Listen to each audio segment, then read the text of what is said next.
Mustafa Muhammadin sallallahu alaihi wasallam wa alihi wa ashabihi wa azwajihi wa auladihi wa ahli baitihi wa zurriyyatihi ajma'in wa kafatil anbiya'i wal mursalin wal malaikatil muqarrabin wal awliya'i was salihin khususan ila ruhi syekhin musannifi Haji Abdullah Ahmad Al-Jambuwi wa ila ruhi Syekh Daud bin Abdullah Al-Fatani wa ila arwahi masyayikhina wa ila man tasaba ilaihim ajma'in ala niyati anna Allah yarhamuhum wa yu'li darajatihim fil jannah wa yanfa'una bi asrarihim wa ulumihim wa barakatihim fid dini wad dunya wal akhirah.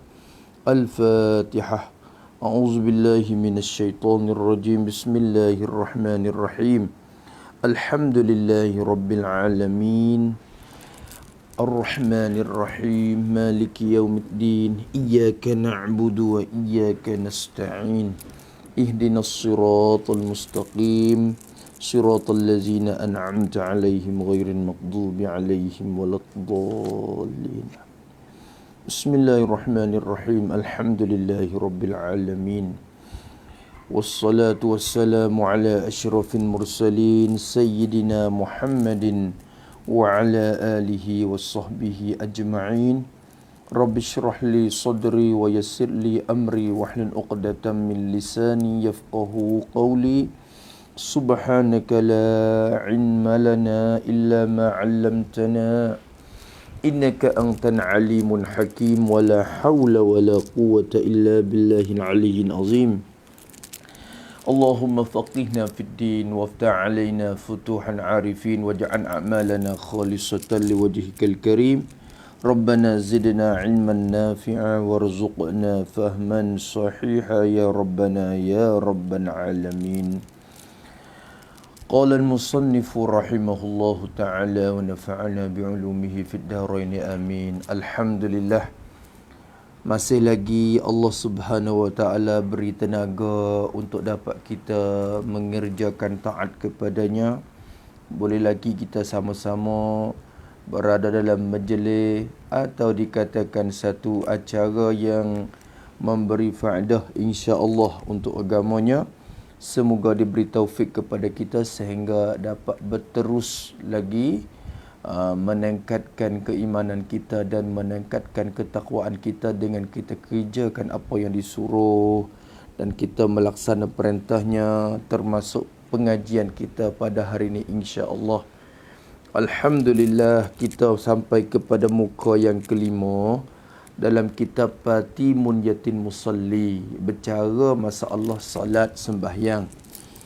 Maka ringkasan yang dibuat oleh Syekh Haji Abdullah Al-Jambuwi ini amat sesuai untuk kita peringkat mubtadi, orang yang mula-mulai mengaji, untuk meniti ke jalan dapat pandai dan juga kasih dalam pekerjaan ibadat, khususnya sembahyang. Maka patutlah kita ambil peluang kita untuk mengajikan kitab dia ni, insya-Allah dapat barakah dan dapat manfaat. Pada muka 5, musannif kita bawa khutbah yang diucap oleh Syekh Daud Al-Fatani di dalam kitab Munjatul Musalli. Katanya rahimahullah, Bismillahirrahmanirrahim. Alhamdulillahi Rabbil Alamin Alladhi ja'ala as-salata tariqatal muttaqin. Sambung lagi, wa ja'ala fiha qurrata 'aini sayyidin mursalin wa ruknan min arkanid dini. Sambung lagi, wa ja'ala fiha jannatan 'ajilati. Nak kata jannatan 'ajilati, kena kata begitu nah. Lil muhibbina wa ma'dina. Itu baris tu kita betulkan baris dia. Wa ma'dina asraril asyiqina. Sambung lagi, wassalatu wassalamu ala sayyidina Muhammadin rasuli rabbil alamin alamina wa syafi'il muznibina. Tu lagi yang terakhir, wa ala alihi wa ashabihi wa itratihi at-tahirina salatan wa salaman daimaini ila yaumiddini. Tengok kita betulkan dulu baris-baris dalam bahasa Arab tu. Semoga bila kita baca satu masa nanti kita mengajar, kita nak tengok pula, kita tak berhajat lagi lah kepada membetulkan semula. Cuba kita tengok. Musannaf berkata Bismillahirrahmanirrahim. Beliau mulai risalah ni dengan Bismillahirrahmanirrahim, dengan nama Allah. Jadi aku mengarang risalah ini dengan nama Allah. Siapakah Allah? Ar-Rahman, yang sangat pemurah, yakni yang sangat memberi nikmat kepada segala hamba-Nya. Allah Ta'ala yang sangat beri nikmat kepada segala hamba. Dia tidak pandang kepada orang yang dia beri itu, sama ada orang itu kufur dengan dia ataupun beriman dengan dia. Dia holot segala bantuan dan juga nikmat kepada hamba tersebut. Kalau Allah pandang kepada keimanan ketika diberi nikmat itu, tentu orang kafir walaupun setegak air pun, setitik air pun tak akan diberi minum. Kerana apa? Kerana derhaka kepada dia. Tetapi dengan sebab sifat Rahman yang ada pada Allah, kesian belah dia itu merakumi dan meratai segala hamba-hamba, segala makhluk-makhluk Allah Subhanahu Wa Taala. Lagi pula Ar-Rahimi, sifat lagi pula yang Rahim, yang amat sayang kepada hamba yang beriman. Sayang kepada hamba yang beriman, khususnya pada hari akhirat nanti. Dia akan masuk ke syurga akan orang-orang yang beriman kepada dia. Dengan dunia ni dia beri taufik, beri iman, beri Islam kepada dia, sehingga akhirnya akan menjadi sebab untuk dia dapat masuk syurga Allah Subhanahu Wa Taala. Itu punca daripada sifat Rahim Allah. Itu kita tak bahaskan dengan cara panjang lebar. Maka kita masuk khutbah dia. Kata musannaf, Alhamdulillahi Rabbil Alamin, alladhi ja'ala as-salata tariqatal muttaqin. Puji-puji sekalian kepada Allah. Puji-puji sekalian. Dia buat rokom ulangan tu. Puji-puji.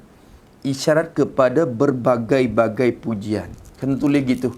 Puji-puji yakni segala bagai kepujian itu.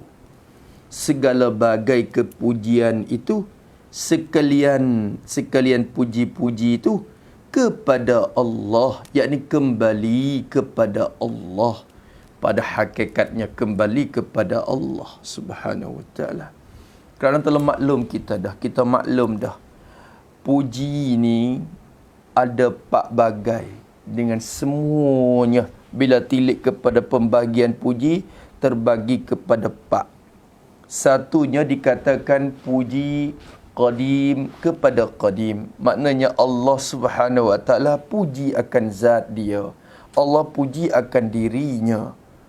Cuba dalam Quran kita sebut, Allah Ta'ala sebut macam-macam ayat. Allah Ta'ala kata, Allahul ladzi khalaqas samat innahu huwas samiul basir. Dia menyatakan sifat-sifat dia, menyatakan kekuatan dia, menyatakan miliknya kepada makhluk ini semua. Maka itu dikatakan dia puji diri dia sendiri. Maka itu dikatakan puji bagian yang pertama. Yang kedua dikatakan puji qadim kepada hadis. Apa makna?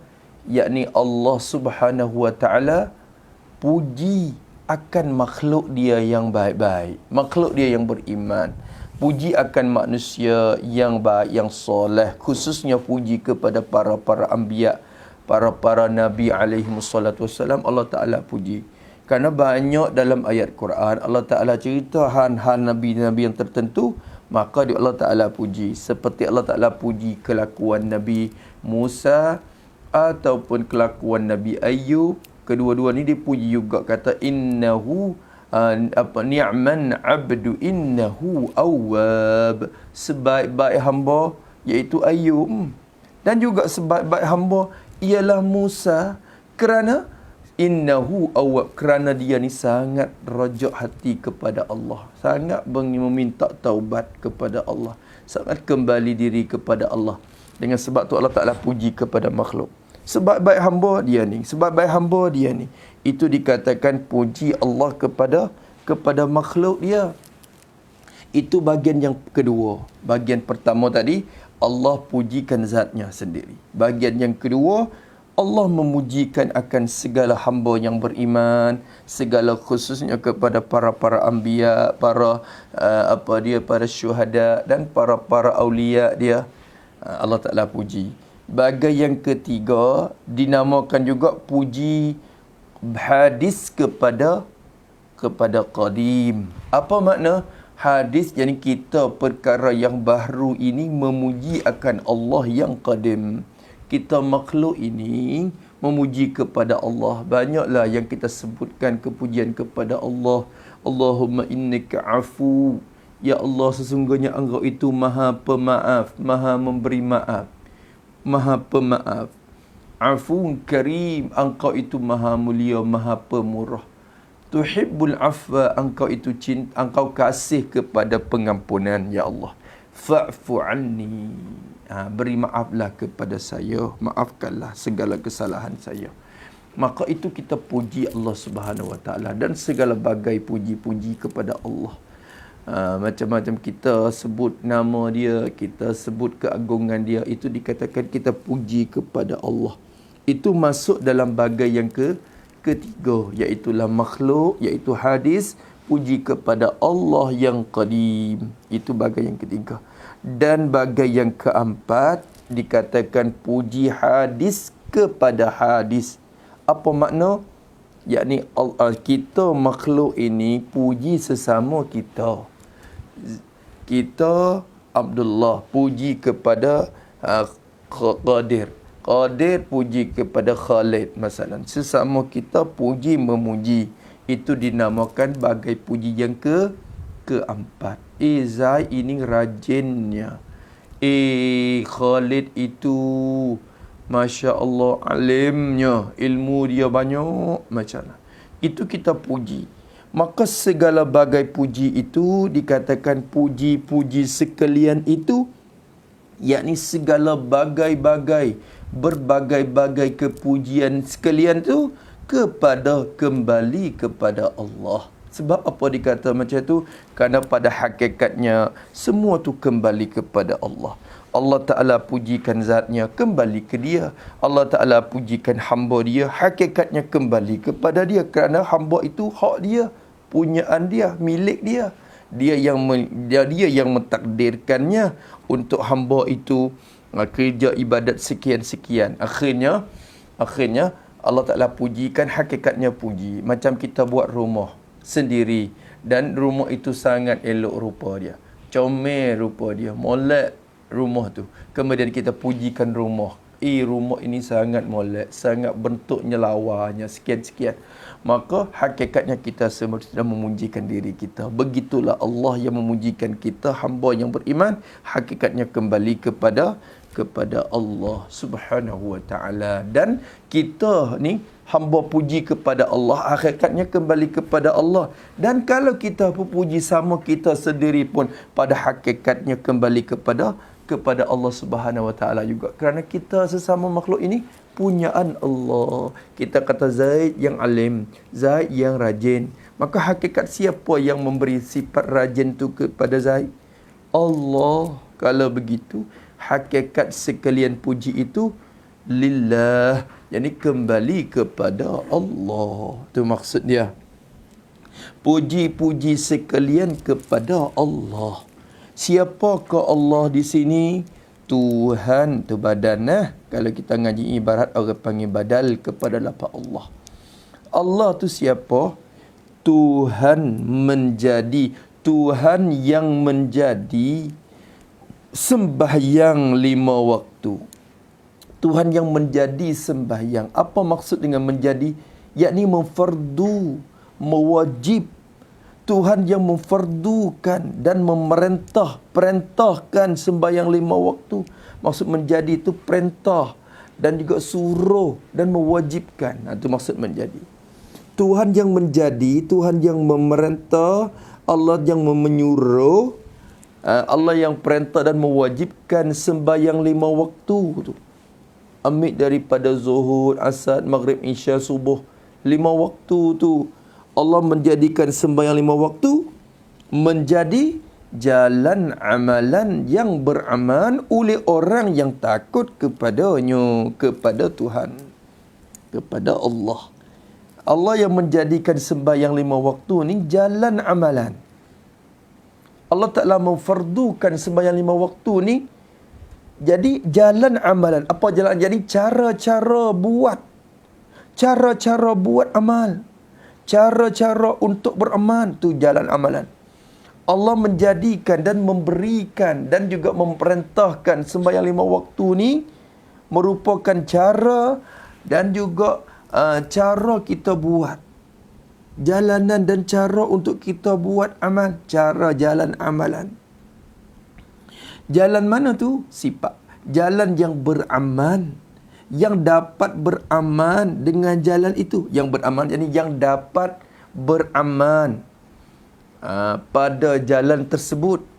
Tu tertulis lagu tu.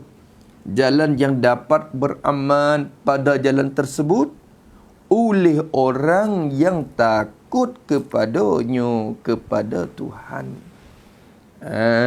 Tu dia. Tulis itu, tulis pada takut kepada Tuhan. Yakni orang yang takut kepada Allah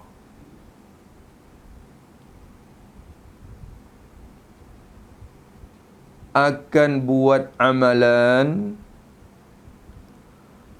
untuk berdamping diri kepada Allah. Tulis itu dulu. Untuk berdamping diri kepada Allah. Maka amalan itu ada beberapa caranya.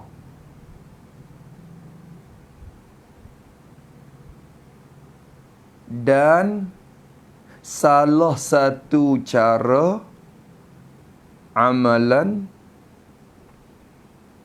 yang terbaik bagi orang yang bertakwa untuk berdamping kepada Allah ialah sembahyang yang difardu oleh Allah. Tulis macam tu. Sembahyang yang difardu oleh Allah Subhanahu Wa Taala. Kita orang yang beriman ni macam-macam jalan ni untuk kita berdamping diri dengan Allah Subhanahu Wa Taala. Banyak kita buat amal, kita berzikir, kita puasa, kita sedekah, kita buat macam-macam aktiviti dan juga kerja-kerja yang diperintah oleh Allah Ta'ala. Maka salah satu jalanan bagi kita orang yang bertakwa kepada Allah untuk mencapai kepada mardatillah, kepada keredaan Allah Ta'ala, ialah sembahyang yang difardukan kepada kita. Dengan sebab itulah musnah kita puji Tuhan yang menjadikan sembahyang itu sebagai jalan amalan yang beramal oleh orang yang takut kepadanya, kepada Allah Subhanahu Wa Ta'ala. Masya Allah, Masya Allah. Alhamdulillah, sembahyang itu 5 waktu ini khusus kepada umat Muhammad sallallahu alaihi wasallam. Sembahyang 5 waktu tidak pernah diperintah kepada umat sebelum kita. Maka syukur kita kepada Allah Subhanahu Wa Taala. Itu pun rahmat dia yang meringankan dari 50 sampai kepada 5 salat. Itu pun sangat dah rahmat dia kepada umat ini. Cuba kita tengok lagi. Kata musannif rahimahullahu ta'ala wa nafa'ana bi'ulumih. Wa ja'ala fiha qurrata 'aini sayyidil mursalin wa ruknan min arkanid din. Dan Tuhan menjadi Tuhan yang menjadikan. Maksud menjadi, yakni yang menjadi. Dan Tuhan, puji juga kepada Allah, Tuhan yang menjadi di dalam sembahyang ini. Tuhan yang menjadi. Apa makna menjadi? Yakni Tuhan yang menimbulkan, menghasilkan, menimbulkan. Itu maksud menjadi. Allah Ta'ala Tuhan yang menimbulkan dalam sembahyang. Dalam sembahyang, apa makna dalam sembahyang? Yakni pada ketika sembahyang, ketika kita kerja salat, ketika kerja sembahyang, angkat takbir Allahu Akbar. Bila mulai salat, dalam keadaan kita salat dan kita sembahyang hadap kepada Allah Subhanahu Wa Ta'ala tu, Allah menimbulkan dan menjadikan dalam sembahyang kita tu sejuk dan tetap mata hati. Kau dulu, ini khusus kepada Nabi. Tapi kita pun Allah Ta'ala wihabuan juga. Tetapi perkara sifat qurrata ainin ni Allah Ta'ala beri juga khusus kepada Nabi sallallahu alaihi wasallam dan tidak diberi kepada siapa. Tu. Cuba tengok sekali lagi. Dan Tuhan yang menimbulkan di dalam, jadi pada ketika sembahyang ini sejuk, jadi perasaan sejuk. Tu. Dan tetap, jadi dan tenang mata hati bagi Nabi Muhammad sallallahu alaihi wasallam. Allah menimbulkan ketika sembahyang tu, Allah menimbulkan perasaan sejuk dan tetap. Sejuk ni bukan sejuk di luar, sejuk hati. Sejuk hati, sejuk mata hati dan tetap mata hati Nabi Muhammad sallallahu alaihi wasallam. Tulis pada sejuk. Kita tanda pada lafaz sejuk tu. Apa maksud dengan sejuk? Ini kinayah daripada dapat kesernakan ketika kerja sembahyang. Dapat kesernakan ketika kerja sembahyang. Itu Allahu Akbar, perasaan Nabi sallallahu alaihi wasallam. Nabi kita apabila azan, berlaku azan, bila bilan azan, maka Nabi akan sibuk dengan solat. Seakan-akan Siti Aisyah riwayat, seakan-akan beliau itu tak kenal siapa. Beliau bercakap dengan kami, beliau sallallahu alaihi wasallam bersembang dengan kami, berbicara dengan kami, tapi apabila azan dikumandangkan, apabila azan berbunyi, bila kita dengar suara bel, masya-Allah, Rasulullah seakan-akan tak mengenal siapa dah, kerana hati Nabi sallallahu alaihi wasallam menuju untuk hadap kepada Allah Subhanahu wa taala. Kerana dalam solat itu ada perasaan qurrata ain, perasaan sejuk dan juga tenang mata hati Nabi sallallahu alaihi wasallam. Ni sebab tu jauh dengan kita. Kalau kita tak mujahadah diri kita, kita tak usaha diri kita, maka sembahyang itu merupakan perkara yang menyibukkan. Bagi Nabi SAW, dunia itu atau dan bagi orang-orang yang beriman kepada Allah, orang yang khusyuk kepada Allah dalam solat, bagi para awliya, para wali-waliullah, dunia itu menyibukkan mereka dari solat. Maknanya, mereka hati tentu sentiasa menanti untuk sujud kepada Allah. Maka seolah dunia itu menyibukkan mereka daripada solat. Berbeza dengan kita. Kita ini solat itu menyibukkan kita daripada dunia. Maknanya bila azan, kita kata, oh ada lagi sejam lagi. Dan lagi, sempat lagi kita kerja tu kerja ni dulu. Bila tilik jam lagi, ada setengah jam lagi. Dan lagi. Bila tengok jam pula, ada 15 minit lagi akan habis waktu. Dan lagi. Kita tengok, oh 5 minit dah. Maka 5 minit pun terpaksa pergi kerja juga dalam keadaan tu. Padahal hati kita bukan bergantung dengan solat. Hati kita bergantung dengan dunia. Maka apabila waktu solat datang, kita rasanya solat itu mempekaikan kita dan menyibukkan kita daripada dunia. Bukan dunia tu menyibukkan kita daripada solat. Berbeza dengan Nabi SAW. Masya Allah. Semoga Allah Subhanahu Wa Taala menjadikan dunia ini mempekai dan menyibukkan kita daripada sembahyang. Jangan menjadikan sembahyang itu menyibukkan kita daripada dunia. Semoga Allah Ta'ala kurniakan perasaan sejuk mata hati. Sebab itulah Rasulullah SAW kadang-kadang bila sampai waktu azan, Nabi akan suruh Bilal, Bilal arihni bis salah, wahai Bilal, tenangkan aku dengan sembahyang. Cepat-cepat azan maknanya cepat azan lah, tenangkan aku dengan sembahyang. Itu hadis menunjuk bahawasanya dalam ketika sembahyang itu Rasulullah akan rasanya terlebih tenang hati berbanding dengan di luar sembahyang. Dalam perasaan Nabi, Nabi akan lebih sejuk dan tenang mata hati sallallahu alaihi wasallam. Maka Tuhanlah yang menjadikan dan menimbulkan dalam ketika sembahyang itu sejuk, perasaan sejuk dan tetap tenang mata hati Nabi Muhammad sallallahu alaihi wasallam. Begitulah keadaan para sahabat, para tabi'in dan orang-orang yang soleh dan orang yang hampir dengan Allah Subhanahu Wa Taala. Sehingga di hikayat lagi akan datang sebut dalam kitab ni, insya-Allah beberapa ulama, beberapa sahabat yang keadaan mereka itu rasanya tenang dalam solat. Ada setengah sahabat itu keadaan solat dia tu tenang diri dia, tetap anggota dia sehingga burung itu tak sengka kata itu manusia. Hanya disengka bahawa itulah tunggul kayu saja. Maka orang itu pun tak sedar kata burung itu sudah ada atas kepala dia. Kerana mereka berpikir dan menyibuk hati dengan Allah Subhanahu wa tabaraka wa ta'ala. Maka dalam keadaan tu, musannif kata, Tuhan yang menjadi dan menimbun dalam sembahyang. Jadi pada ketika sembahyang itu sejuk, perasaan sejuk dan tetap mata hati Nabi Muhammad sallallahu alaihi wasallam. Allahumma rzuqna qurrata ain fi salah ya Allah. Siapakah Nabi Muhammad sallallahu alaihi wasallam itu?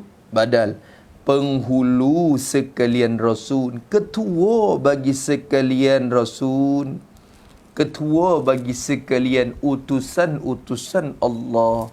Semua utusan Allah tu banyak, ramai. Maka dalam ramai-ramai utusan Tuhan, yang jadi ketua dan penghulunya Rasulullah sallallahu alaihi wasallam, Sayyidin Mursalin. Itu bila Rasulullah menjadi penghulu bagi segala Rasul, bermakna kita umat dia pun jadi penghulu bagi sekalian umat yang sebelum daripada kita. Maka sekalian umat Nabi itu ramai, tapi umat yang paling utama umat Nabi Muhammad sallallahu alaihi wasallam. Alhamdulillah. Maka Allah Ta'ala menjadikan benda tu dalam hati Nabi dengan musyahadah akan Tuhannya. Dengan ni takluk kepada sejuk. Jadi sejuk mata hati, Allah Ta'ala menjadikan dalam mata hati, dalam ketika sembahyang tu, Allah jadikan perasaan sejuk dan tenang mata hati. Sejuk dan tenang tu dengan sebab musyahadah akan Tuhannya. Dengan sebab musyahadah. Apa makna musyahadah? Jadi dengan sebab dapat menyaksi oleh hati Nabi. Kata gitu. Musyahadah, maksud musyahadah di sini musyahadah qalbiyah.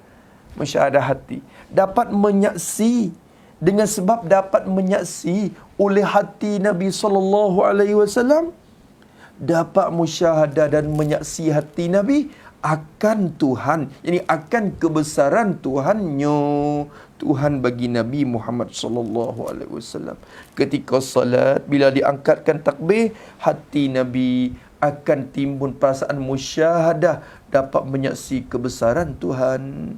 Kita ni orang-orang yang jauh dengan Allah Subhanahu Wa Taala, hati itu sibuk dengan dunia sehingga ketika kita salat, kita sembahyang pun rasa besar dunia lagi daripada Allah. Tak rasa besar lagi. Cepat-cepat salat untuk tunaikan.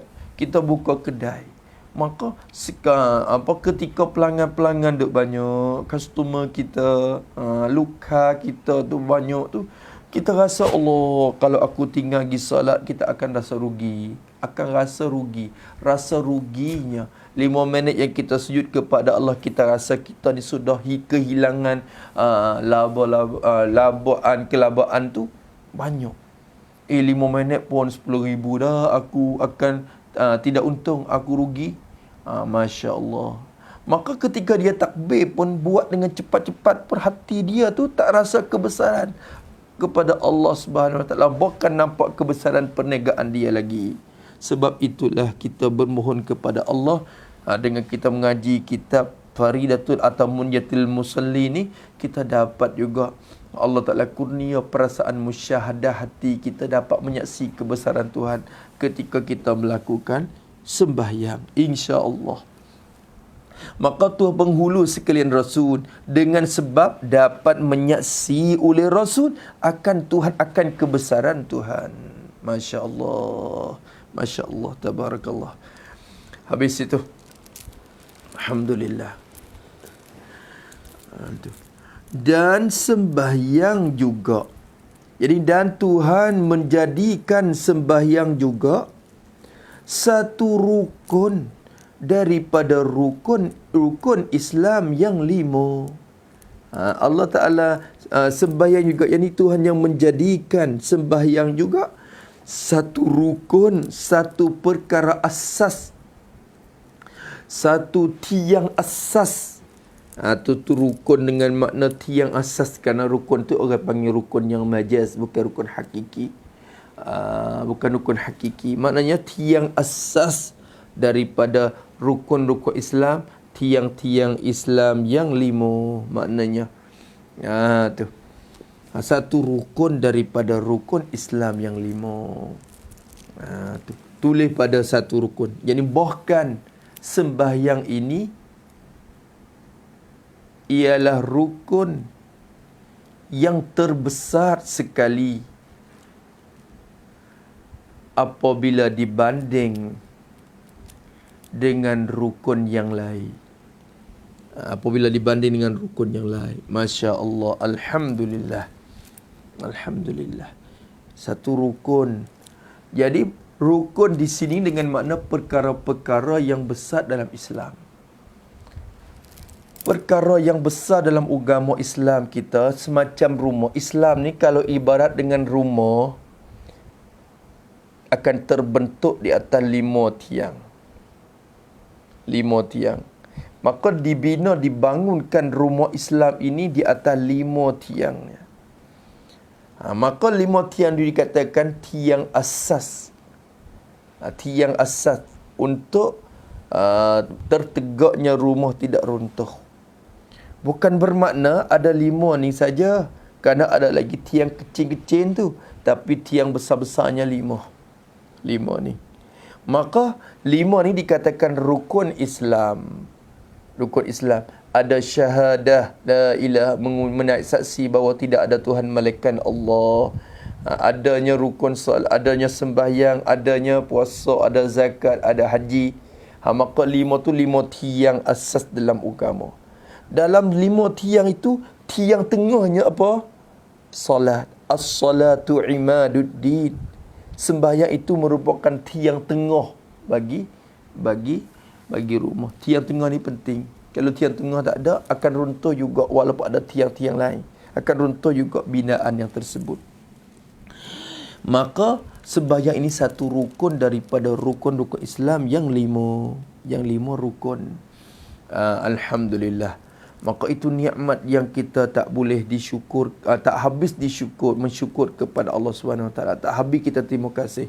Salah satu amalan, kalau Allah Ta'ala tak bagi zakat, tak bagi puasa pun, beri sembahyang itu pun rasa besar dah, cukup dah dengan nikmat yang diberi. Apatah lagi Allah Ta'ala kurniakan beberapa nikmat amalan yang lain lagi untuk dapat berdamping diri dengannya. Maka syukur musannah kepada Allah Subhanahu Wa Taala yang menjadikan sembahyang itu satu rukun daripada rukun-rukun Islam yang 5. Wa ja'ala fiha jannatan ajilati lil muhibbina jannata an ajilati. Kita baca baris bawah ajilah kerana berlaku idhafat nama dia. Kalau kita mengaji dalam ilmu nahwu, di sini orang panggil mudhaf ilaih.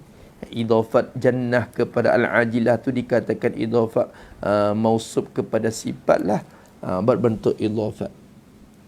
Wa ja'ala fiha jannatan ajilati lin muhibbina wa ma'dina asraril asyiqina.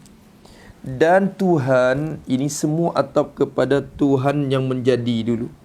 Jadi puji-pujian itu tertentu dengan Allah. Kembali rojak kepada Allah, Tuhan yang menjadikan sembahyang itu sebagai cara ibadat untuk mendamping diri kepada Dia.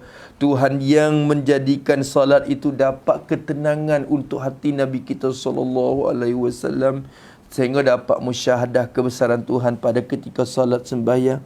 Dan Tuhan yang menjadikan sembahyang itu satu rukun daripada rukun Islam yang 5. Lagi pula, dan Tuhan menjadikan di dalam sembahyang, dan Tuhan yang menjadi dalam sembahyang.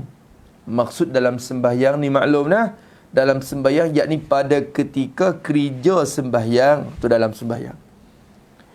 Dan Tuhan menjadikan dalam sembahyang yakni pada ketika kerja sembahyang, ketika kita takbir Allahu Akbar, ketika kita baca Fatihah, ketika kita raqaq, kita i'tidal, kita sujud, kita tasyahud. Ketika tu Allah menjadikan pada ketika tu sangat sedap. Jannatan ajilati, sangat sedap. Apa sangat sedap? Yakni perasaan seronok yang sangat-sangat sedap. Bukan sedap ni sedap di lidah kita, itu sedap masing manis. Tapi sedap ni sedap maknawi, sedap yang tak boleh bayang, tak boleh kita cerita. Dikatakan zauq, perasaan yang tak boleh kita ceritakan. Sangat sedap. Sangat sedap. Jadi perasaan seronok yang sangat-sangat. Rasa seronok. Ini martabat solat bagi mereka yang muhibbin.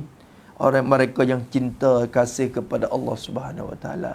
Kita ni kalau cinta kepada dunia, bila berbanding cinta kepada Allah, lebih cinta kepada dunia, tak akan timbul perasaan sedap dalam. Bahkan jadi menyibuk pula. Bahkan sembahyang itulah mengkacau hati kita. Solat itulah tidak tenang hati kita. Masya Allah. Waliyazabillah min zalik. Tu. Di akhir salat, di akhir zaman ni pun, tuan-tuan yang dirahmati Allah sekalian, jaga-jaga. Salah satu perkara yang diangkatkan, selain daripada diangkatkan ilmu pengetahuan di akhir zaman ini, Allah Subhanahu Wa Taala akan angkatkan juga perasaan khusyuk, tawaduk dalam solat, dalam ketika solat. Banyak yang solat tetapi sifat khusyuk dia tu tidak ada, tidak timbul. Maka sangat rugilah kita kalau kita tidak usaha untuk mencapai kepada martabat itu. Maka Allah Subhanahu Wa Taala menjadikan ketika sembahyang tu sangat sedap. Masya Allah, sedap. Sedap macam mana? Seolah-olah syurga dunia. Tu. Syurga dunia ini, kalau kita mengaji ibarat tu, kita akan fahamlah tu. Idhafah sifat kepada mausuf dalam keadaan itu berlaku isti'arah, tu dan sebagainya, nanti kira semulalah.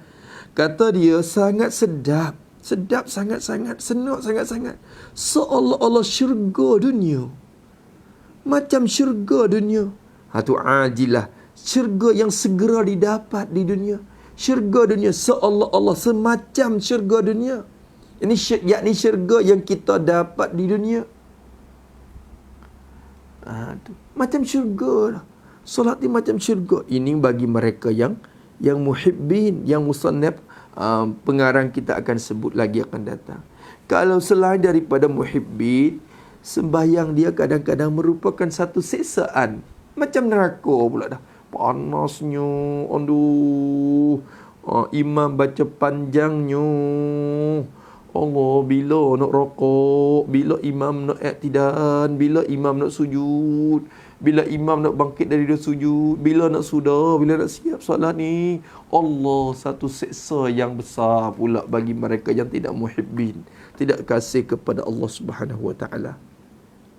Maka alhamdulillah, Tuhan yang menjadikan dalam sembahyang itu sangat sedap, seolah-olah syurga dunia, syurga yang kita segera dapat di dunia.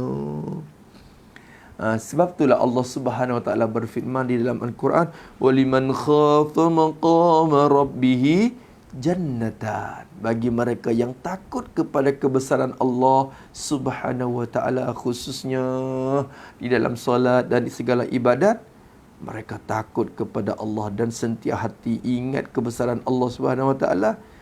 Bagi mereka ini jannatan, Tuhan akan bagi dua syurga, syurga dunia dan syurga di akhirat. Syurga di akhirat, itu syurga yang kita sedang menanti-nanti.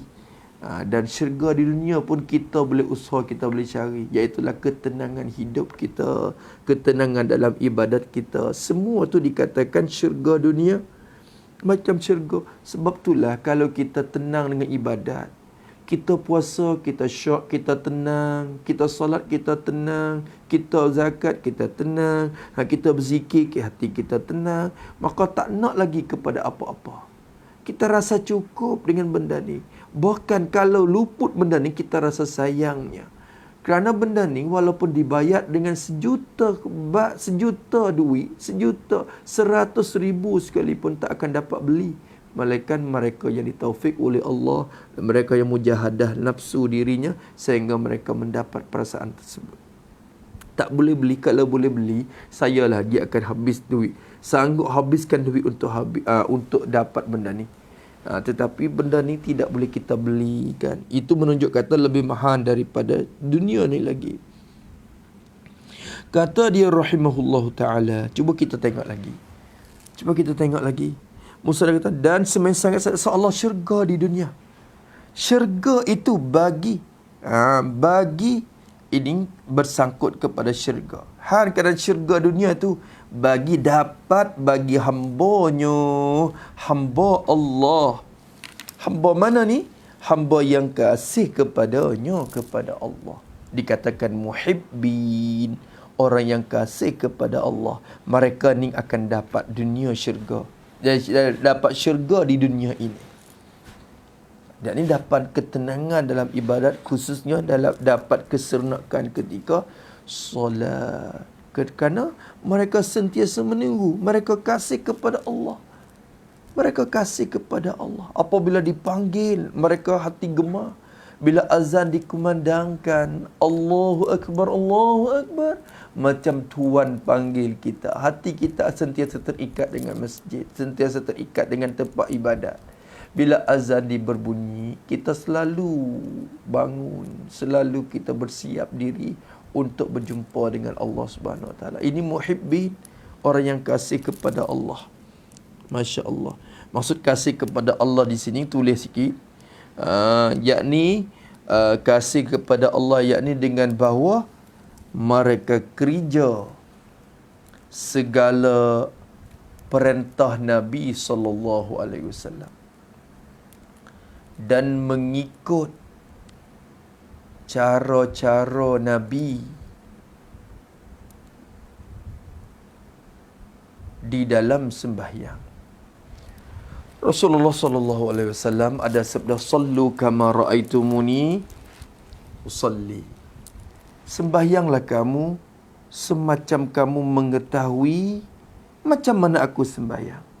Bila kamu belajar cara sembahyang, macam mana sembahyang aku, sembahyanglah semacam tu.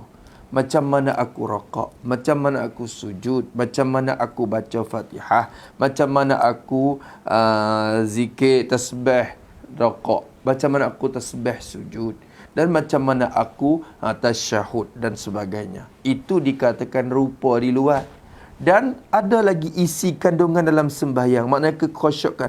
Macam mana khusyuk aku, macam mananya kedudukan aku, renung aku, tawaduk aku dengan Allah, tak khusyuk aku dengan Allah, tak raghub aku dengan Allah Ta'ala. Kamu akan tiru juga, mesti kena tiru cara tu juga. Maka Itu cara Nabi SAW. Maka apabila kita tiru cara jalanan Nabi pada solat kita, rokok, iktidan, sujud kita mengikut cara Nabi, maka dikatakan kita ni muhibbin, kasih kepada Allah dah. Kerana Allah Ta'ala berfirman dalam Quran, Qul in kuntum tuhibbunallaha fattabi'uni. Katakanlah Muhammad kepada umatmu, jika kamu betul-betul kasih dan cinta kepada Allah, turutkan aku, turut jalanan aku. Bila kamu turut jalan aku, kamu tu dinamakan muhibbin, dan aku akan kasih kepada kamu, dan kamu juga dikatakan orang yang muhibbin kepada aku. Maka khusus kepada orang yang solat, yang dinamakan muhibbin, mereka yang kerja solat mengikut apa cara yang dilaksanakan oleh Nabi SAW, yang kita akan kerja dan kita akan belajar pada kali ini, insya-Allah Subhanahu Wa Taala. Maka bagi hambanya yang kasih kepadanya, kepada Allah, bagi mereka yang muhibbin, mereka yang akan dapat kesedapan dalam solat. Seolah mereka rasanya, kalau diperintah untuk aku solat 1000 rakaat sekalipun aku sanggup buat boleh.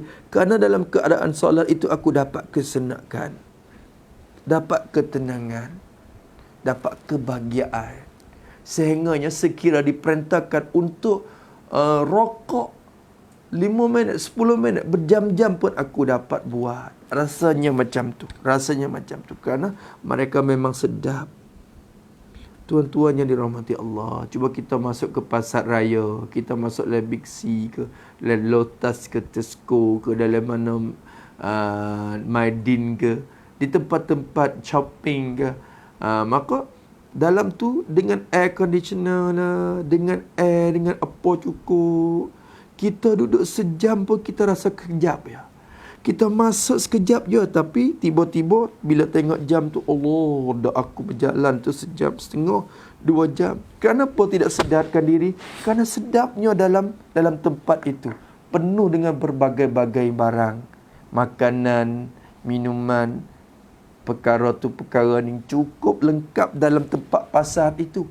Maka dengan ketenangan pula, dengan air, dengan apa semua kehidupan kita, kita rasa sedap. Kita rasa sekejap saja bila kita berjalan di dalam dia. Begitulah para muhibbin, orang yang kasih kepada Allah, bila mereka salat 4 rakaat tu rasa kejap saja, walaupun mereka berdirinya berjam-jam sekalipun, mereka rasanya sekejap saja. Cuba tengok Rasulullah SAW, beliau tu berdiri malam sehingga bekak kaki-kaki. Kerana apa?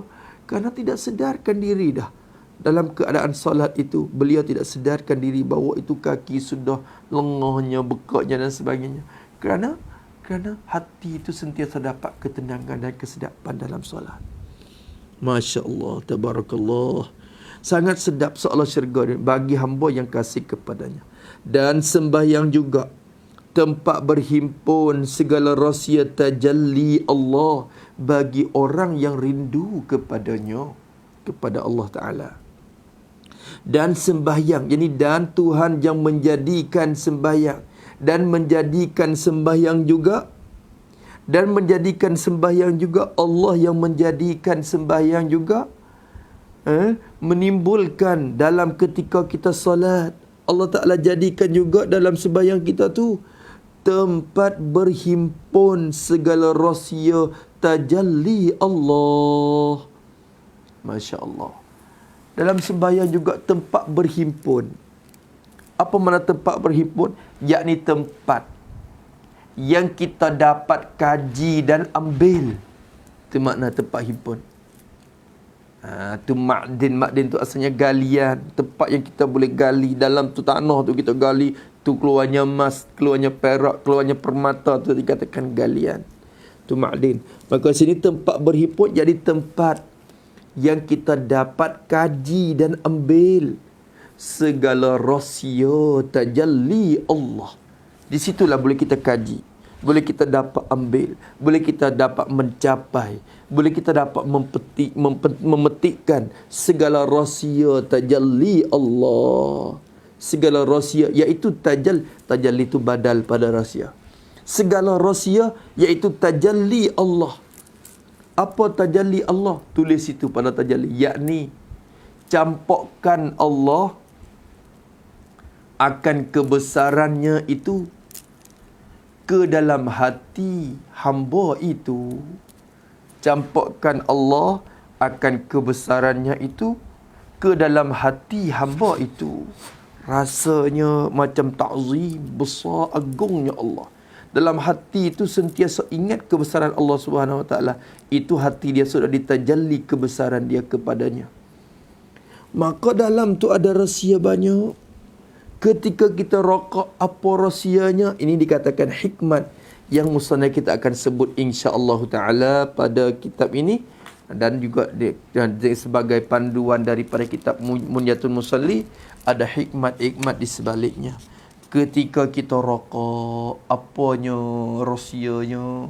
Ketika angkat takbir Allahu Akbar, apa rahsianya? Ketika kita baca Fatihah, ketika kita qiyam baca qiraah tu, apa rahsianya? Ketika kita i'tidan, apa rahsianya? Ketika kita turun sujud, apa rahsianya? Semua tu berlaku dengan rahsia Allah yang ditajalli oleh Allah kepada hati-hati hamba itu, sehingga mereka tidak sedarkan diri bahawa mereka itu sudah dalam keadaan mereka tidak sedarkan diri keadaan di luar sembahyang. Tu walaupun bising pun mereka tak dengar dah.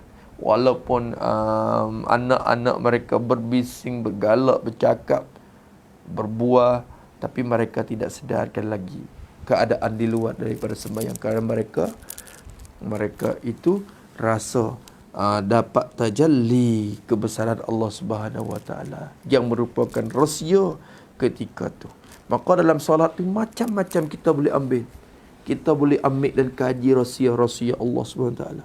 Juga tempat berhimpun segala rahsia tajalli Allah.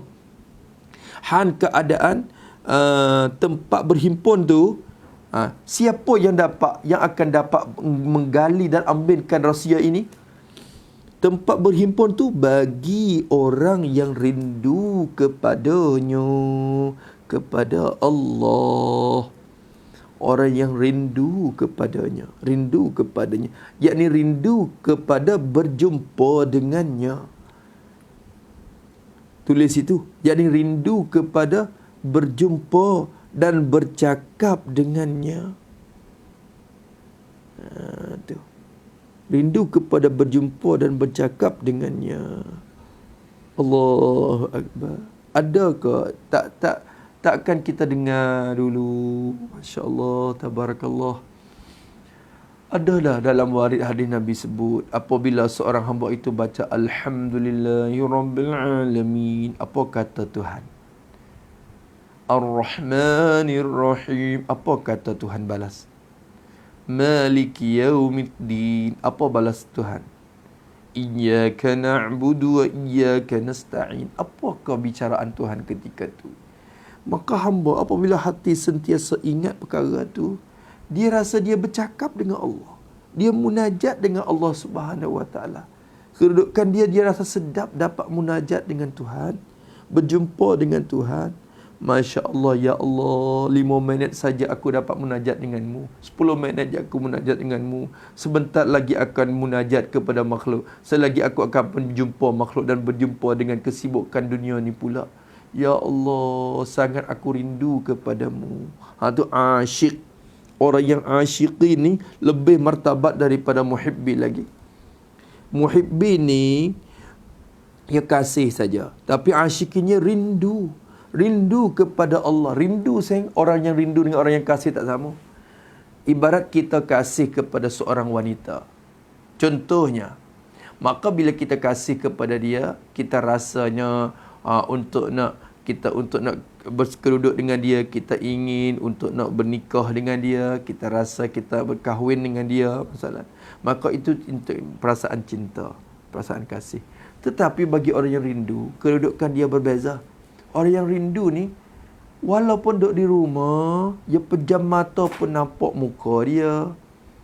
Nak makan pun nampak dia, nak tidur pun nampak dia. Sehingga tidur tak lena, tidur tak nyera, kerana sentiasa ingat kepada kekasih. Tengok jam pula bila nak pagi. Bila pagi, Allah, aku akan berjalan di depan rumah dia. Kalau pergi waktu malam tu nampak sangat-sangat gila pula. Kalau orang kata gila pula, pergi pusing-pusing rumah orang. Disengkau jahat pula. Lalu tu tunggu waktu pagi untuk walaupun tengok di tangga dia pun kita rasa segar hati. Bila tilik pada pohon kayu atau bunga-bunga di tepi rumah dia pun, walau tak jumpa Tuhan pun kita rasa gemar hati, tenang hati. Maka orang yang asyik ni, tidur mereka tak tidur. Cuba tengok para a'immah, para ulama, para awliya. Mereka tak tidur-tidur kerana tidur ni menganggapkan satu kerugian bagi mereka. Kerana hati mereka sentiasa rindu untuk dapat berjumpa dengan Allah Subhanahu Wa Taala. Bagi mereka ni, tuan-tuan yang dirahmati Allah Subhanahu Wa Taala, mereka yang rindu kepada Allah, sentiasa menanti-nanti hati untuk dapat munajat dengan Allah Subhanahu Wa Taala, mereka ni akan dapat menggali rahsia-rahsia dalam solat. Mereka akan tahu berapa harga rahsia-rahsia dalam solat, apa rahsia-rahsianya. Maka ini tak akan dicapai malaikat orang yang diberi taufik oleh Allah untuk mendapatinya. Semoga Allah Subhanahu Wa Taala mentaufikkan kita sehingga kita dapat mencapai kepada ma'din ataupun galian rahsia-rahsia tajalli Allah ini, insya-Allah Subhanahu Wa Taala. Allah maj'alna minal muhibbin waj'alna minal asyikin ya rabbal alamin ya arhamar rahimin. Kita sangatlah, Allahu Akbar, bila pandang kepada khutbah kitab ini pun rasa kitanya berjauh lagi dengan Allah. Kerana mereka ini dekat sangat dengan Allah sehingga tuturan mereka keluar pun dalam keadaan zauq, rasa hati dengan Allah Subhanahu Wa Taala. Kita ni sekadar baca tapi belum mencapai, maka mestilah kita usaha untuk mencapai, agar sembahyang kita tu menjadi penolong kita dalam kubur, agar solat kita tu jadi teman kita dalam kubur. Dialah akan datang untuk menolongkan kita pula di hari akhirat nanti. Dengan sebab kita jaga dia di dunia, dia akan jaga kita pada akhirat dan selepas daripada mati. Alhamdulillah. Wassalatu wassalamu ala sayyidina Muhammadin rasuli rabbil alamin wa syafi'il muznibin. Masya Allah. Ini kembali kepada cara salawat. Selepas daripada musannaf kita mengucap Alhamdulillah, puji kepada Allah Subhanahu Wa Taala di atas nikmat sekian-sekian, maka musannaf iringkan pula dengan cara salawat ke atas Nabi sallallahu alaihi wasallam. Wassalatu wassalam, dan minta Tuhan beri rahmat. Minta Tuhan beri rahmat. Masya Allah. Apa maksud minta Tuhan beri rahmat? Yakni minta Tuhan menambah nikmat dan kebaikan. Itu maknanya. Kita maksud dengan cara pintahlah gitulah. Itulah kita. Minta Tuhan beri rahmat, yakni minta Tuhan menambah nikmat dan menambah kebaikan. Mintalah ya Allah, tambah lagi, Allahumma zid in'amak, Allahumma zid ihsanak. Ya Allah, tambahkan lagi lah nikmat dan kebaikan. Dan selamat sejahtera. Ini atap kepada rahmat. Jadi minta Tuhan beri selamat sejahtera. Apa maksud? Tulis pada selamat sejahtera. Yakni minta Allah tambah keselamatan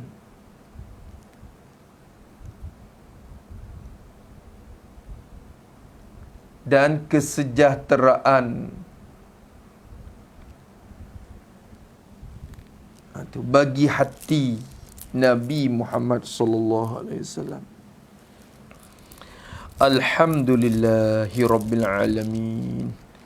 Maka kata dia, cuba kita tengok, dan minta Tuhan beri rahmat, yakni minta Allah tambah lagi nikmat, minta Allah Taala tambah lagi kebaikan dia.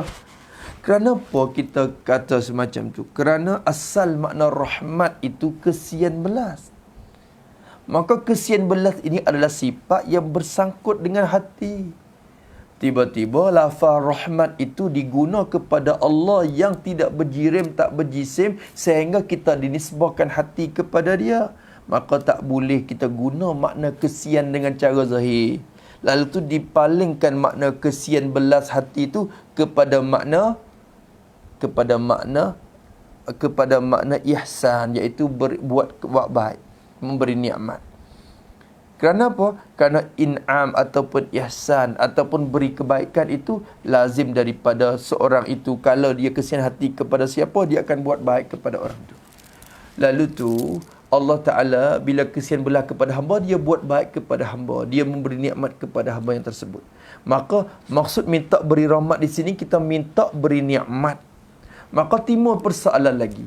Apabila kita minta Allah Ta'ala beri rahmat ke Nabi, soalannya, tidakkah Nabi itu sudah dapat nikmat dan keberkatan dan juga kebaikan? Kenapa kita minta lagi kepada beliau sedangkan beliau pun sudah dapat kebaikan dan rahmat? Jawabnya, maksud dengan kita minta rahmat di sini, kita minta penambahan rahmat dan nikmat kebaikan itu ke atas Nabi SAW. Betul? Rasulullah SAW sudah hasil keberkatan dan hasil rahmat daripada Allah, tapi minta Allah Ta'ala tambah lagi, sehingga tinggi lebih daripada sesiapa pun. Itulah maksudnya kita minta rahmat, Allah Ta'ala beri rahmat. Dan selamat, yang minta Allah Ta'ala sejahtera, selamat hati. Minta beri itu atas penghulu kita. Mintalah ya Allah, berikanlah rahmat selamat tu atas penghulu kita. Siapa penghulu kita? Nabi Muhammad sallallahu alaihi wasallam. Masya-Allah, masya-Allah. Minta atas penghulu kita Nabi Muhammad sallallahu alaihi wasallam. Nabi Muhammad tu ialah, tu rujuk ke Nabi Muhammad. Ialah Nabi Muhammad itulah utusan Tuhan sekalian alam. Utusan Tuhan. Apa utusan? Yakni orang yang Tuhan utus dan hantar kepada sekalian alam. Itu maknanya. Yakni orang yang Tuhan utus dan hantar kepada sekalian alam. Itu dikatakan utusan sekalian alam. Masya Allah, Masya Allah. Maka kita minta rahmat daripada Allah supaya Allah Ta'ala beri kepada Nabi Muhammad yang jadi utusan bagi sekalian alam. Murad dengan sekalian alam di sini khusus kepada manusia dan jin lah, sebagai Rasul. Ulama berlaku khilaf, ada perselisihan di kalangan ulama radhiyallahu ta'ala anhum. Rasulullah sallallahu alaihi wasallam ini dihantar kepada siapa? Adakah Rasul dihantar kepada selain daripada manusia dan jin? Itu berlaku khilaf ulama pada perkara ini. Sebagian ulama berpendapat bahawasanya maksud dihantar ini, Rasulullah tidak dihantarkan kecuali hantar kepada manusia dan jin je. Kerana manusia dan jin ini adalah golongan yang akan dibebankan segala perintah Allah kepada mereka. Lalu tu dihantarkan Rasul untuk menceritakan bagai-bagai perintahan Allah Ta'ala kepada mereka. Ada sebagian ulama berpendapat bahawasanya Rasulullah ini merupakan utusan bagi sekalian alam. Dengan maksud Allah Ta'ala hantarkan Nabi ini untuk manusia dan jin. Dan Allah Ta'ala hantarkan juga Nabi ini untuk binatang. Dan Allah Ta'ala hantarkan juga Nabi ini untuk para malaikat yang maksum. Maka dalam makhluk Allah Subhanahu Wa Ta'ala ini, Allah hantarkan Nabi untuk sekaliannya. Tetapi cara penghantaran itu berbeza. Dihantarkan Nabi kepada manusia dan jin, dikatakan hantar itu merupakan hantaran untuk memaksakan hukum ke atas dua golongan ini. Sebaliknya, para malaikat dan juga segala binatang-binatang dihantarkan Rasul kepada mereka bukan bertujuan untuk memaksa dan membebankan hukum, hanya dihantarkan mereka untuk memuliakan mereka. Dikatakan irsal tasyrif, bukan irsal taklif nama dia. Kalau itu malaikat pun menjadi Allah Taala hantar Rasul kepada para malaikat ni pun untuk memuliakan para malaikat. Allah Taala hantarkan Rasul kepada para binatang itu pun dikatakan untuk memuliakan ciptaan binatang itu sendiri. Memanglah kalau kita orang yang hina, tiba-tiba raja hantarkan pesuruh dia kepada kita, maka kita akan turut dia berbangga, jadi mulia dengan sebab utusan yang didatang daripada raja itu. Maka Rasulullah SAW dihantarkan kepada sekalian alam untuk memuliakan mereka dan untuk memaksa membebankan hukum khususnya kepada manusia dan jin. Maka penghulu kita Nabi Muhammad SAW ialah utusan, yakni orang yang Tuhan utus dan hantar kepada sekalian alam. Dan ialah Nabi Muhammad itulah yang ialah orang yang menuntuti melepas dosa orang yang berdosa pada hari kiamat. Dan ialah Nabi Muhammad itulah ialah orang yang menuntuti melepas. Apa makna menuntuti melepas? Yakni orang yang minta kepada Allah untuk dilepaskan seksa. Untuk dilepaskan seksa bagi orang yang berdosa. Itu maksudnya. Tu maksudnya. Allahu Akbar. Masya Allah. Bila sampai di sinilah kita amat lekat berhutang budi dengan Nabi SAW. Kita mesti bertumpang dia daripada mula kita cipta sampai kepada selama-lama. Nikmat yang kita dapat ini tumpang bertuah Nabi SAW. Cuba tengok. Dan ialah Nabi, ialah orang yang menuntuti melepas, orang yang minta daripada Allah, minta kepada Allah untuk dilepaskan siksa orang yang berdosa. Bila kau menuntuti itu? Pada hari kiamat. Minta pada hari kiamat nanti. Tuan-tuan, puan-puan sekalian, Allah, kita umat Nabi Muhammad dan sekalian umat, apabila bangkit daripada kubur nanti, wa idza nufikha fis suri, apabila ditiupkan sangkakala pada hari kiamat, semua akan dibangkit, berhimpun di satu kawasan yang bernama mahsyar, tempat berhimpun. Dikatakan mahsyar, yang kita menjadikan padang, satu padang. Padang itu tuan-tuan bukan lagi tanah yang kita biasa tahu di dunia. Bukan lagi, Allah Ta'ala sudah menjadikan tanah yang baru selain daripada tanah dunia ini. Dan akan dihimpunkan kita pada tempat yang tersebut. Dikatakan mahsyar. Pada ketika itu, segala manusia masing-masing tenggelam dalam keadaan sengsara dan kesiksaan dan kesusahan. Walaupun belum disiksa dengan cara azab dalam neraka lagi, ataupun belum lagi dinikmati dengan syurga lagi, tapi mereka sudah dapat dah sengsara dan siksaan dalam padang mahsyar. Tuan-tuan yang dirahmati Allah, ya, semua pada masa tu pakat-pakat berhimpun dalam mahsyar, dalam keadaan yang penat dan keadaan yang siksa. Sebagian mereka itu dikatakan mataharinya berhampit dengan kepala mereka sejengkal. Setengah-setengah bagian itu tenggelam dalam lautan peluhnya. Untuk diri dia Allah akan lemaskan, dan dalam lautan peluh dia ada setengah peluh sampai tekak, ada yang tengahnya peluh sampai ke mulut, ada setengah-setengah tenggelam dalam lautan peluhnya.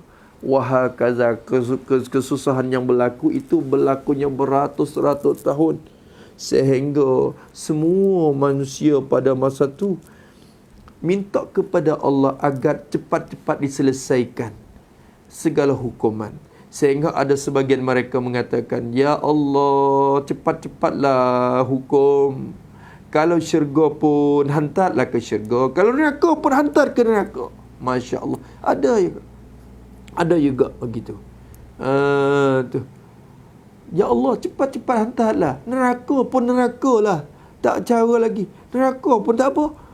Mereka tidak tahu kata neraka lebih siksa daripada tu lagi. Tetapi dengan keadaan haru-hara di ketika itu, sangat-sangat haru-hara dan berhajat kepada orang yang melepaskan siksa pada masa tu. Lalu tu, ketika itu, manusia semua diberita Allah Ta'ala campak ke dalam hati mereka untuk mencari orang siapa saja yang akan minta tolong kepada Allah agar dicepat-cepatkan selesai masalah yang berlaku pada haru-hara di padang mahsyar yang tersebut.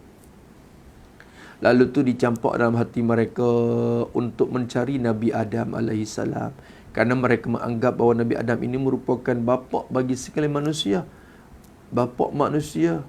Maka Abul Bashar, nama gelar laqab dia atau kunyah dia, bapa bagi sekalian manusia.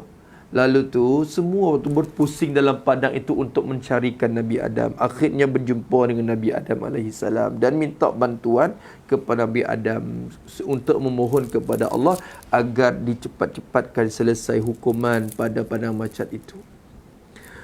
Nabi Adam minta uzur diri.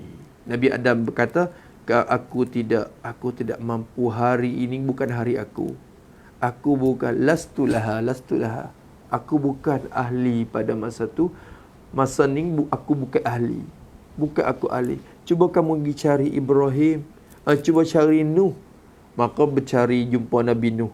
Nabi Nuh pun melepaskan diri juga. Aku tidak mampu pada hari ini. Lastulaha. Akhirnya cuba kamu cari Nabi Ibrahim. Mereka berpusing cari Nabi Ibrahim pula beratus tahun. Akhirnya dapat berjumpa Nabi Ibrahim AS. Nabi Ibrahim pun berkata yang sama juga. Lastulaha. Aku tak mampu untuk beri syafaat. Aku tak mampu. Hari ini bukan hari aku. Aku tak diberi izin pada hari ini. Cuba kamu pergi carikan Nabi Musa. Musa itu takkan kalimullah. Cuba cari. Lalu tu Nabi mereka pun berpusing dalam padang mahsyar untuk mencarikan Nabi Musa. Akhirnya berjumpa Nabi Musa, tetapi Musa pun minta keuzuran juga dengan jawapan yang sama, lastulaha. Aku tak mampu, bukan aku ahli untuk memberi pertolongan pada hari ini. Cuba kamu pergi cari Isa. Isa takkan ruhullah. Dia ni orang Allah Ta'ala ciptakan luar biasa, keluar daripada rahim bagi Siti Maryam tanpa melalui bapa. Maka kamu carikanlah. Cari Nabi Isa. Lalu tu mereka berpusing cari pula Nabi Isa AS. Akhirnya berjumpa Nabi Isa dan dapat jawapan yang sama. Lastulaha. Aku bukan ahlinya. Sehingga akhirnya Nabi Isa kata, cuba kamu cari Muhammad. Kenapa kamu lupa Muhammad? Dialah. Hari ini hari dia.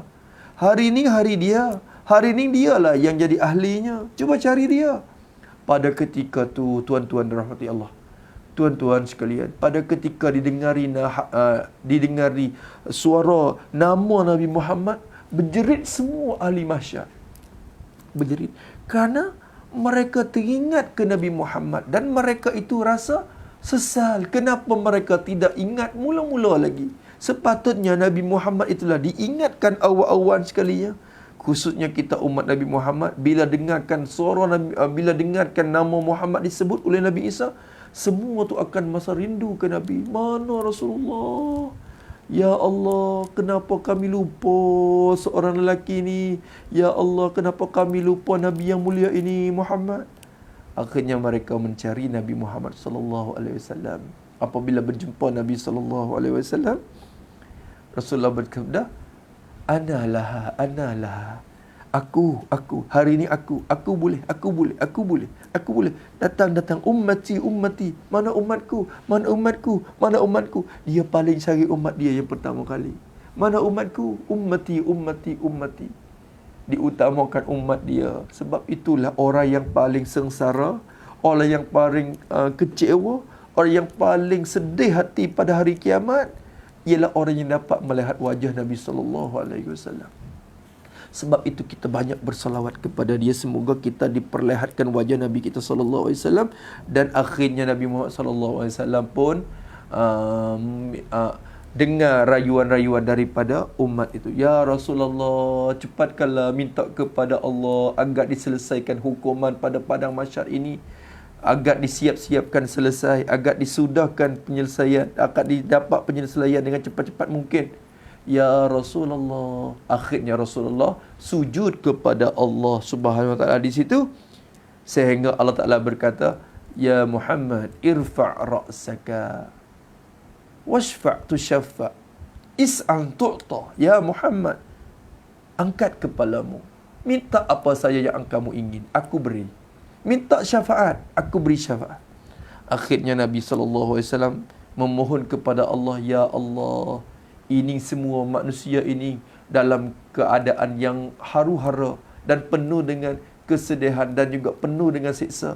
Maka cepatkanlah ya Allah, selesaikan hukum mereka. Yang mana baik hantar ke syurga, yang mana jahat hantar ke neraka.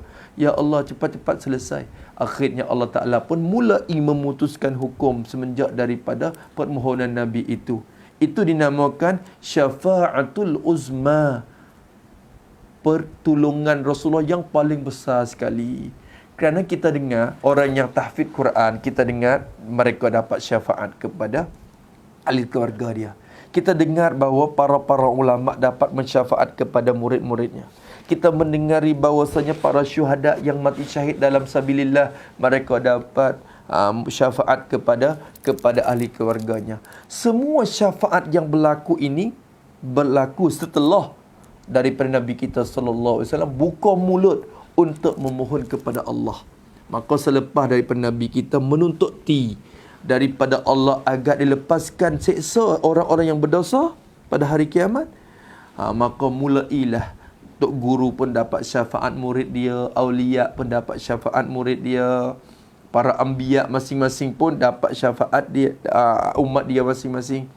Mulai daripada Nabi kita sallallahu alaihi wasallam memberi syafaat dengan secara meminta kepada Allah. Akhirnya Nabi kita pun memberi syafaat pula dengan cara khusus kepada umat dia masing-masing.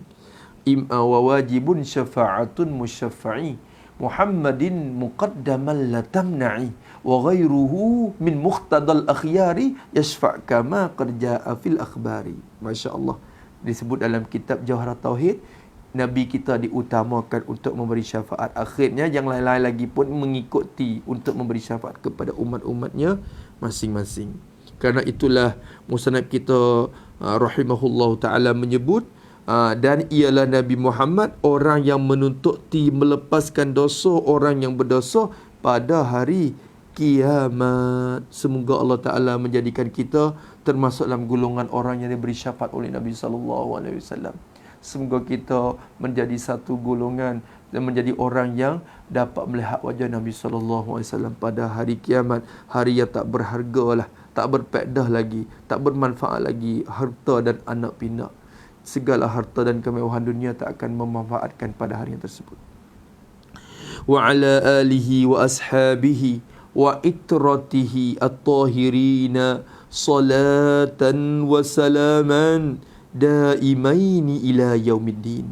Dan minta, tu cuba tengok dia ada tambahan, dia katakan dan minta ini, dan minta rahmat dan selamat. Dalam kitab tu ni dikatakan berlaku salah pada pada cetakan, berlaku salah silap pada cetakan.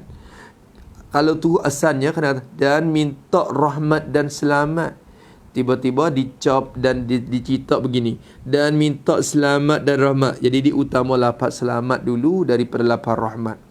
Maka kena beki. Kita tak payah beki lagi, kerana musannaf ataupun siapa yang cetak tu dia tolong beki dah di tepi. Dia kata dan minta, rakam 2 di bawah tu, dia kata dan minta, jadi minta rahmat dan selamat, bukan minta selamat dan rahmat. Walaupun maksudnya sama, cuma di segi ibarat dia ya. Dia kena utama lafaz minta rahmat dia. Dan minta rahmat dan selamat. Masya Allah. Minta juga, ya Allah, berilah rahmat, berilah keselamatan, kesejahteraan atas keluarganya, keluarga Nabi sallallahu alaihi wasallam. keluarga Nabi sallallahu alaihi wasallam. Kita tulis itu keluarga Nabi, yakni segala orang yang beriman, sekalipun mereka derhaka kepada Allah. Ini adalah murad dengan keluarga dengan tilik kepada maqam doa. Habis itu tulis kita jaga gitu ya. Itu kembali, mesti kita kembali kepada bahasan kita dulu. Keluarga Nabi sallallahu alaihi wasallam. Bila sebut kata keluarga Nabi, ulama membagikan maksud dengan keluarga itu kepada 3 pembahagian, 3 peringkat. Peringkat yang pertama, keluarga Nabi di peringkat maqamuz zakat, nama dia. Maksudnya keluarga Nabi yang dilarang oleh Nabi untuk menerima zakat. Tak boleh dapat terima zakat. Nak terima zakat tak boleh, haram atas keluarga Nabi untuk menerimakan harta manusia berbentuk rupa zakat. Tu tak boleh. Kerana zakat ini merupakan daki-daki bagi manusia. Daki manusia. Maka apabila ibarat kepada daki, walaupun bukan najis, tetapi agaknya perkara tu kotor. Lalu tu pangkat mereka yang mulia ini tak sepatut dengan kekotoran itu. Lalu tu diharamkan kepada Nabi sallallahu alaihi wasallam dan keluarga Nabi sendiri untuk menerimakan zakat. Maka kalau kita berjumpa, ulama berkata haram keluarga Nabi makan zakat. Apa yang dimaksud dengan keluarga di situ?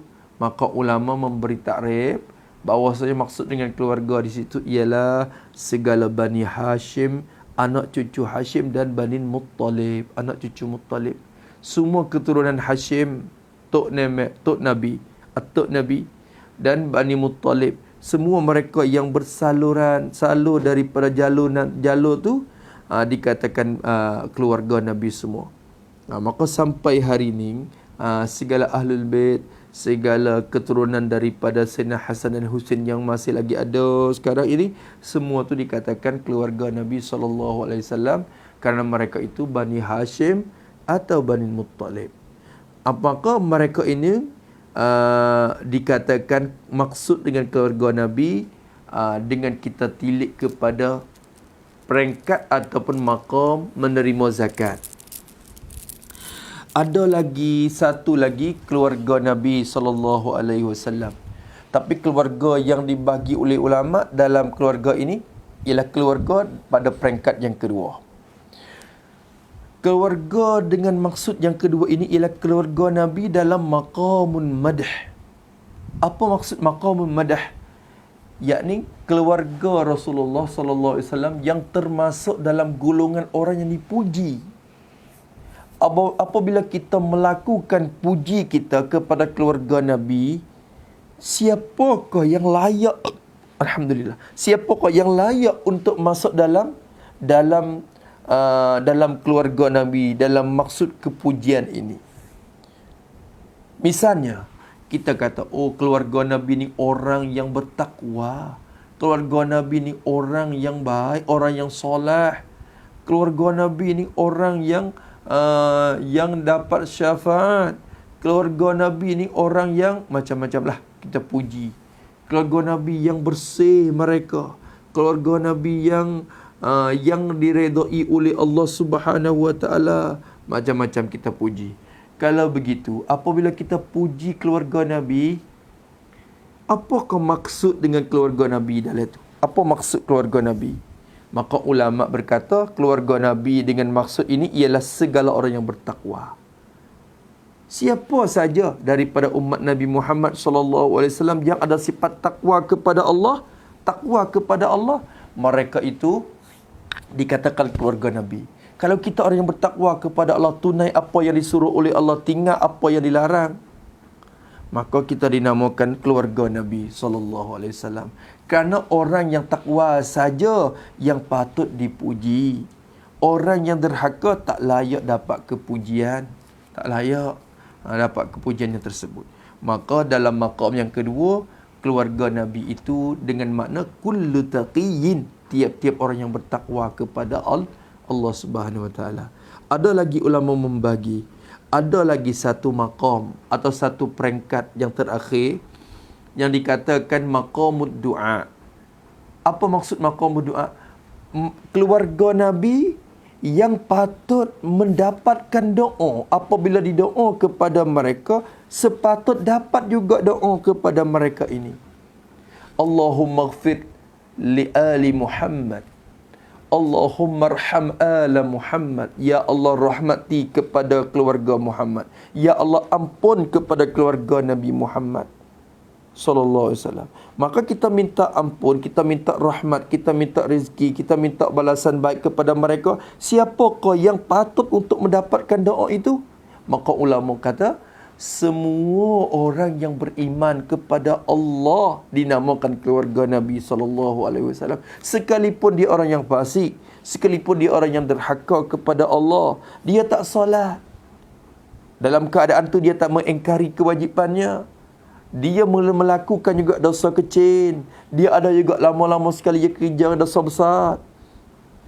Maka orang itu walaupun derhaka kepada Allah, mereka itu walau mereka derhaka kepada Allah, tetapi jika masih lagi iman kepada Allah, mereka dianggap sebagai keluarga Nabi SAW. Lalu tu apabila kita berdoa kepada Allah untuk dirahmati dan diberkati kepada keluarga Muhammad, maka yang selayak untuk mendapatkan doa kita tu ialah segala orang yang beriman, sekalipun dia tu derhaka kepada Allah. Kerana mereka yang derhaka kepada Allah inilah, kalau kita kira dengan cara hakikatnya, mereka inilah lebih munasabah untuk dapat doa. Mereka lebih berhajat kepada doa lagi bila berbanding kepada orang yang tidak derhaka kepada Allah. Lalu tu maksud dengan keluarga Nabi di sini ialah segala umat Muhammad yang beriman kepada Allah sekalipun derhaka kepadanya. Dinamakan keluarga Nabi SAW juga. Alhamdulillah. Kita ni walaupun tak masuk dalam maqam yang pertama atau tidak masuk dalam maqam yang kedua, mudah-mudahan pun masuk dalam maqam yang ketiga pun, kita pun hasil bertuah dah kita, insya-Allah. Kata dia minta rahmat juga dan selamat juga di atas keluarganya, yakni atas segala orang yang beriman, dan sahabatnya, sahabat bagi Nabi penghulu kita sallallahu alaihi wasallam, dan sahabatnya segala sahabat Nabi sallallahu alaihi wasallam. Maksud dengan sahabat, mereka yang berjumpa dengan Nabi ketika Rasulullah masih hidup, dan mereka ini sempat beriman dengan Nabi dan dibawakan keimanan tu sehingga mereka mati. Jadi mati dalam keadaan iman. Mereka ini dinamakan sahabat Nabi. Sekalipun mereka tidak sempat mendengarkan hadis daripada Nabi, tetapi mereka sempat berjumpa dengan Nabi. Walaupun sekejap masa saja dapat berjumpa dan akhirnya beriman dengan Nabi hingga mati dalam keadaan iman itu, mereka dianggapkan menjadi sahabat Nabi SAW. Maka diminta rahmat dan selamat juga turun atas sahabat Nabi SAW. Dan ikutan bagi Nabi kita SAW. Ikutan Nabi, yakni segala mereka yang mengikut jalanan Nabi dan sahabat. Itu makna. Itu ikutannya, yakni segala mereka yang mengikut jalan Nabi dan sahabat. Itu dikatakan ikutan. Ikutan dengan makna yang mengikut, bukan dengan makna orang yang diikut. Kerana bahasa Melayu ni baru ni, bila sebut ikutan ni maknanya orang yang diikut. Tapi maksud dengan musannaf di sini, ikutan dengan makna orang yang mengikut. Orang yang mengikut. Orang yang mengikut akan Nabi SAW. Mintalah ya Allah rahmat dan selamat, akan sebagai minta rahmat dan selamat yang berkekalan keduanya. Kedua minta rahmat dan selamat tu minta berkekalan, jadi berpanjangan. Mana berkekalan, yakni berpanjangan.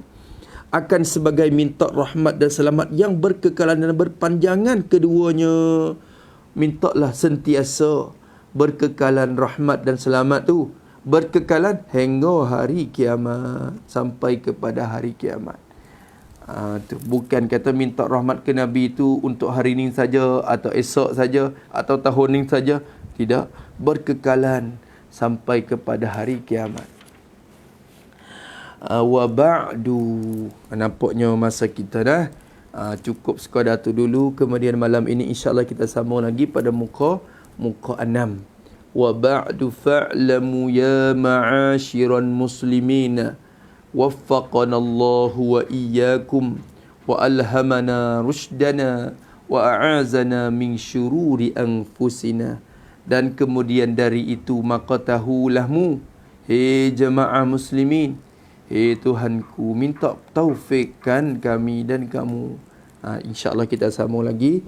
Semoga Allah Ta'ala peliharakan kita dan memberikan kesihatan kepada kita, serta dapat mentaufikkan kepada jalanan-jalanan yang diredai oleh Allah Subhanahu Wa Ta'ala. Khususnya dapat kita sambungkan lagi pengajian kita, walaupun dengan cara online, dengan cara live ni pun mudah-mudahan mendapat rahmat daripada Allah, kerana kita mengisikan masa kita dengan ibadat, dengan ilmu pengetahuan.